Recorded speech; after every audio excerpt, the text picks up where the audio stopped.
Hi, it's Hannah with WTI. I've switched my garden that was in the ground to a raised bed, and I am super excited about this one. It is by Vego Garden. It is such high quality. I'm really impressed with the metal, how smooth it is, and how durable it is. So it comes obviously in different pieces, and then you can make different shapes. So I have the 4x8, but you also can do longer skinny ones. You can do a square. So you have options with this one kit. Super easy to put together. It just takes a while because there's so many bolts to make sure everything is held together well. There's also these bars in between, which make it extra stable, so I know that the sides are going to stay in place and won't bend in or out.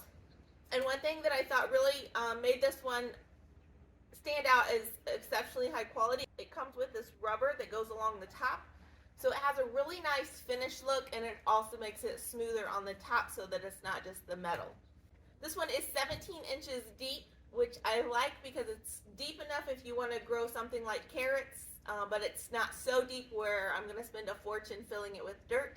So I've been filling it currently with all of my yard waste, and in the next week or so we're going to get some dirt and compost, and then in a few weeks I'll be able to start planting my cold crops. So super excited about that. If you're looking for a raised bed, this one is super nice, really high quality. I'm really excited about it, and that is my point of view.